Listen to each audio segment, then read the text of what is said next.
युवावस्था में इस किताब के हाथ लगते ही यदि किसी की दुनिया एकदम नहीं बदल जाती थी, तो हम यही समझते थे कि वह अन्वेषण की सूक्ष्म बुद्धि से वंचित है। यही उक्ति आइंस्टाइन की है। आज इस किताब को लिखे 2000 साल से अधिक हो गए हैं, फिर भी विद्यार्थी आज भी इसे पढ़ते हैं। आइंस्टाइन का संकेत यूक्लिड की एलिमेंट्स नामक जानी मानी पुस्तक की ओर है। दुनिया की हर भाषा में इसका अनुवाद हो चुका है। अंग्रेजी में इसका पहला संस्करण 1570 में निकला था। यह अंग्रेजी अनुवाद लैटिन अनुवाद पर और लैटिन अनुवाद मूल ग्रीक की अरबी रूपांतर पर आधारित है। मूल ग्रीक पुस्तक की रचना ईसा से लगभग 300 साल पहले हो गई थी। अलेक्जेंड्रिया के निवासी यूक्लिड एक ग्रीक गणितज्ञ और अध्यापक थे। उनके व्यक्तिगत जीवन के बारे में कुछ मालूम नहीं। आज तक ऐसे कोई भी कागजात नहीं मिले जिनसे यूक्लिड की जन्म तिथि या उनके जन्म स्थान के बारे में जानकारी मिलती हो।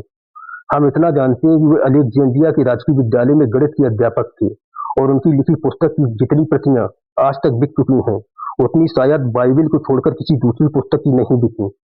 यूक्लिड को ज्यामिति का जनक कहा जाता है और ये सामान्यतया विसंगत तत्वों को उन्होंने सुबोध, सुसंगत और सुंदर पद्धति से सुव्यवस्थित किया ताकि एक प्रमाण अगले प्रमाण की आधारभूमि बनता जाए। यह सब यूक्लिड ने इस खूबी के साथ किया कि एक प्रमेय दूसरे गणितीय प्रमेय का आधार बनता चला गया और यह सिद्ध किया जा सका कि यदि मनुष्य अपनी विचार शक्ति का उपयोग करे तो वह क्या नहीं कर सकता। मिस्र को नील नदी का उपहार कहते हैं। पुराने मिस्र की बहुत कुछ ख्याति इसी नदी के कारण हुई। नील नदी हर साल बाढ़ में अपने किनारों को तोड़कर सुदूर पहाड़ियों से काली उपजाऊ मिट्टी बहा लाती है। यही मिस्र की खेतीबाड़ी का रहस्य है। पहाड़ों से दौलत तो मिली, लेकिन बहुत सी समस्याएं भी सामने आईं। नील नदी हर साल अपना रुख बदलती है, इसलिए जमीन की सीमाएं बदल जाती हैं और स्पष्ट हो जाती हैं।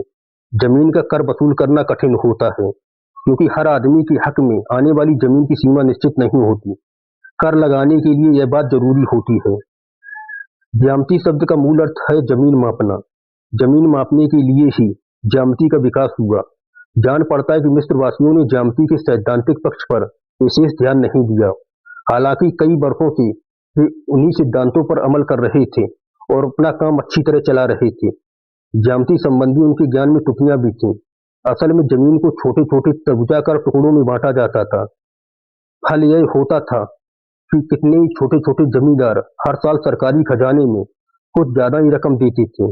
लाचारी यूं थी कि भू सर्वेक्षक जमीन का रकबा निकालने के लिए गलत तरीका अपनाते थे।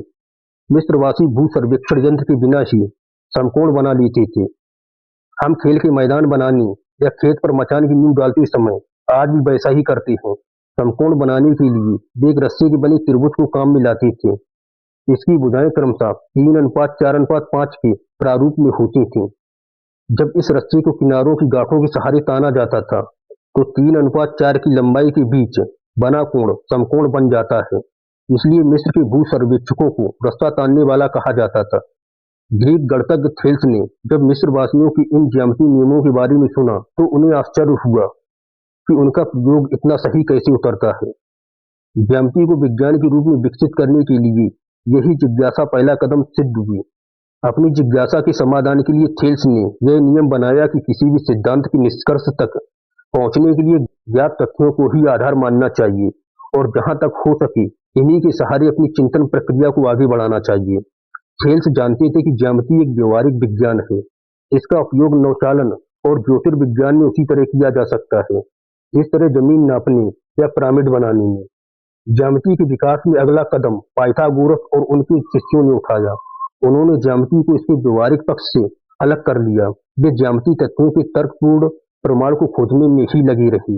इस प्रणाली को उन्होंने इस प्रकार विकसित किया कि वह इतना समय बीत जाने के बाद आज भी स्थिर है और उसका क्षेत्र ज्यामिति तक सीमित नहीं, बल्कि उसकी उपयोगिता मानवीय बुद्धि के हर क्षेत्र में सिद्ध हो चुकी है। तर्क की इस प्रणाली को निष्कर्ष प्रणाली कहते हैं। पहले से स्वीकृत तथ्यों का उपयोग किसी समस्या का हल निकालना, यही इस प्रणाली का उपयोग है। सामान्यतः प्रत्येक जासूसी कहानी किसी निष्कर्ष विधि का उदाहरण हुआ करती है। इस तरह विज्ञान एक बहुत बड़ी जासूसी कहानी है। यूक्लिड ने थेल्स, पाइथागोरस, प्लेटो तथा अन्य यूनानी और मिस्री वैज्ञानिकों द्वारा रचित सारी सामग्री को संकलित किया। ज्यामिति की विविध समस्याओं का समाधान यूक्लिड की देन नहीं है। जाने माने तथ्यों को इस प्रकार व्यवस्थित करना ताकि विद्यमान तथ्यों को जोड़कर नए विचारों को जानकारी और उनके प्रमाण भी मिलते जाएं। यही यूक्लिड की देन है। सामान्य परिभाषाओं को यूक्लिड ने ऐसी थ्योरम के साथ जोड़ा ताकि वे तर्क से प्रमाणित की जा सके। प्लेटो ज्यामिति का महत्व जानते थे। उनकी अकादमी में प्रवेश के लिए ज्यामिति का ज्ञान आवश्यक था। उनका कहना था कि ज्यामिति न जानने वाले को उनकी संस्था में प्रवेश नहीं दिया जाए। ज्यामिति की महत्ता अब्राहम लिंकन ने भी स्वीकार की। 40 वर्ष की आयु में उन्होंने यूक्लिड के ग्रंथों का अध्ययन किया।